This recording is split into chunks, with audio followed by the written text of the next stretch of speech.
రాష్ట్ర ఎన్నికల పార్టీ ఆదేశానుసారం తాండూరు మున్సిపల్ కార్యాలయంలో మున్సిపల్ కమిషనర్ గారు ఆల్ పార్టీ మీటింగ్ పెట్టడం జరిగింది. దానిలో భాగంగా టీఆర్ఎస్ పార్టీ తరఫున మాకు కూడా ఆహ్వానం అందడంతో మా నాయకులు గౌరవనీయులు మాజీ ఎమ్మెల్యే పైలట్ రోహిత్ రెడ్డి గారి ఆదేశానుసారం ఈరోజు మా పార్టీ తరఫున మేమందరం కూడా హాజరు కావడం జరిగింది. ఈరోజు మనము మున్సిపల్ అధికారులు ఏదైతే ఓటర్ లిస్ట్ని తప్పుల తడకగా మార్చిండ్రో అన్ని విషయాలు కూడా మా నాయకులందరూ కూడా కమిషనర్ గారి దృష్టికి తీసుకుపోవడం జరిగింది. ముఖ్యంగా దీనికి కారణం ఏంటంటే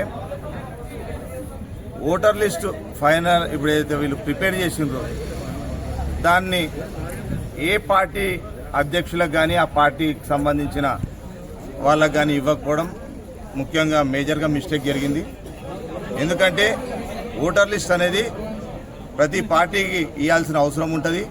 మరి కమిషనర్ గారు తెలుసా తెలియదా మరి ఆ ఓటర్ లిస్ట్ని ఓన్లీ మన మున్సిపాలిటీలనే ఫిక్స్ చేసి దాన్ని అంటించి మీరు చూసుకోపోండి అని చెప్పేసి ఏదైతే నిర్లక్ష్యంగా తన అధికారాన్ని దుర్వినియోగపరిచిందో దీన్ని తీవ్రంగా మేము టీఆర్ఎస్ పార్టీ తరఫున మేము ఖండిస్తూ ఉన్నాము. ఇప్పటికైనా కూడా కమిషనర్ గారు ఈ ఏవైతే అవకతవకలు జరిగినాయో ఓటర్ లిస్టులో ప్రతి వార్డులో 300 నుండి 1000 ఓట్ల వరకు ఎక్కువ వేయడం జరిగింది. 2020లో జరిగినటువంటి మున్సిపల్ ఎన్నికలు చాలా సక్రమంగా జరిగింది.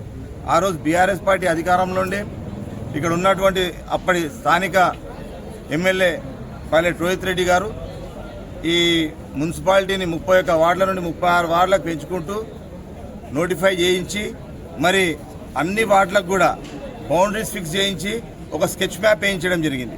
మరి ఆ స్కెచ్ మ్యాప్ ప్రకారము door to door house number ప్రకారము ఓటర్ లిస్ట్ని కరెక్ట్గా మ్యాపింగ్ చేసింటే ఈరోజు ఈ పరిస్థితి రాకపోతుండే.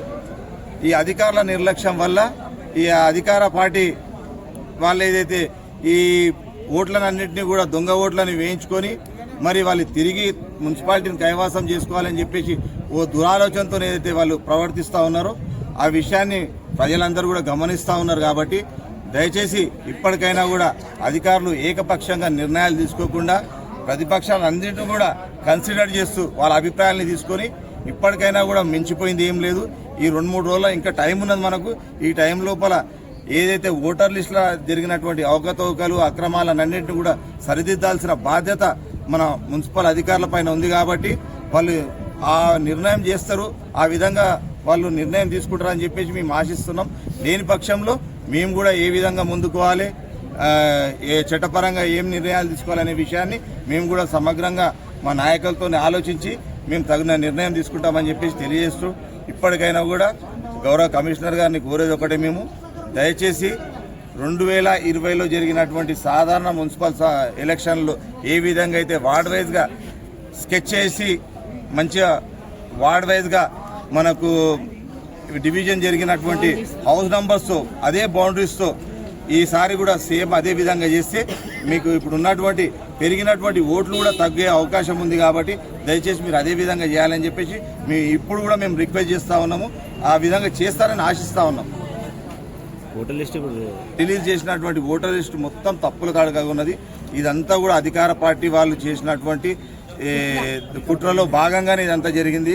దయచేసి కమిషనర్ గారు ఏ పార్టీకి ఒత్తాసలకుండా ఖచ్చితంగా ప్రజలకు మేలు జరిగే విధంగా రేపు వచ్చే ఎలక్షన్లో ప్రజలకు మేలు జరిగే విధంగా ఈ తప్పుల తడకల్ని అన్నింటినీ కూడా సవరించి అధికార పార్టీ వాళ్ళు పెడుతున్నటువంటి ఏదైతే ఇబ్బందులు ఉన్నాయో అన్నింటినీ కూడా మీరు తట్టుకొని ఎందుకంటే మీకు